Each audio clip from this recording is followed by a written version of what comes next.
We are down to the final few videos of this series, and this one then is Swindon Town. Bit of a rivalry between Newport and Swindon, of course. Obviously, we always like to get one up on them. We never normally do. They've done the double over us last season. And that leads me on to last season. They finished 12th in League Two. Ian Holloway came in and absolutely turned them around. It looked like at one point towards the end of the season they could have nicked the playoffs, which would have been absolutely horrendous for me to see as a Newport fan. In terms of the FA Cup, got to the second round, losing to Accrington Stanley, lost in the first round of the EFL Cup to Crawley, and lost in the EFL Trophy last 16 to Birmingham City. Now, if you would have said at the start of the season that they were, going to finish 12th and nearly get to the playoffs after the first 10, 15 games, you would have been laughed at, because they looked like an absolute circus. They looked like a laughing stock. They looked completely and utterly, disjointed all over the pitch. Ian Holloway came in when he did and completely and utterly changed that team. He made them look attacking. He made them look scary to play against. They were pressing. They were working hard as a team, which they just didn't do before Ian Holloway came in. And to get them 12th when he came in is a really good job, really solid job to get them to a top half or mid-table top half finish and nearly getting playoffs due to the mess that he obviously inherited when he came in. No real runs in the cup apart from last 16 of the EFL Trophy, but again, who cares? How do they react to a full season under Ian Holloway, starting with pre-season, starting with his full transfer window? Some very good signings, I will say. So Jake Tabor has come in from Amersham Town. Now, you might be thinking, Amersham Town, who are they? Jake Tabor is literally the non-league Pele, scoring goals for fun, scoring like 50, 60 goals a season or something stupid, wasn't it? Everyone was looking at him. Everyone was trying to bring him, the non-league Pele, and he has gone to Swindon Town from Amersham. I think he's been scoring in pre-season as well, hasn't he? Which is scary for the rest of the league. James Ball has come in from AFC Wimbledon. Solid player. Philo Zote Mabete has come in from Wolves. Tom Nichols from Mansfield. Again, previously signed Ollie Clark from Mansfield. They have a bit of a relationship there.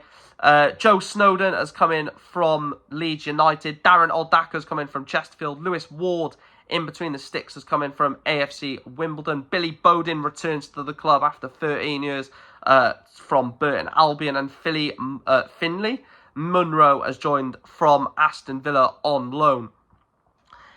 You look at some of them: Tabor, Ball, Nichols, Ward, Bowden, Oldacre, I think are the main ones. Jake Tabor, if he hits the ground running at League Two, and if he can adapt to League Two, they've got a striker on their hands. Billy Bowden has previously been at the club. He's got experience, obviously, Oxford, Burton, Bristol Rovers, Swindon previously.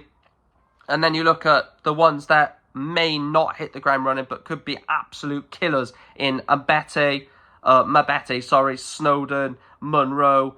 And obviously, Oldacre's coming as a decent player as well. In terms of the outs then, Tunisi Sobowale has gone to St Mirren. Redmond Evans has gone to Alvechurch on loan. Sonny Hart has gone to Greenock Morton on loan. And Lucas Myers has gone to Melksham Town on loan.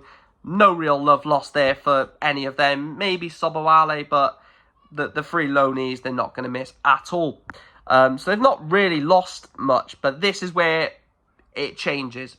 Release players: Jack Boycroft, Jake Kane, George Cox, Anton Dwasek, Grant Hall, Pharrell Johnson, Saidu Khan, Tariq Owakwe, Sean McGurk has gone to Safe Shields. Some of those outgoings, they actually probably would have been a good part of the team. George Cox definitely would have been pivotal. Jake Kane could have been pivotal as well. Tariq Owakwe, Grant Hall, but they have left the door. But they've not really lost too much quality. I know a few players that could have been pivotal players in the squad have left, but they've not lost any real big hitters. In terms of the key players then, the first one I've gone with is Will Wright.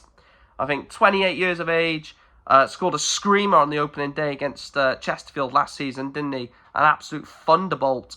for Swindon in that one. Very good defensively, good in the air, good attacking and defending corners. And obviously, as we've seen in that Chesterfield game, he can bloody hit a strike from the edge of the box. He can really lever a shot if he has the opportunity to.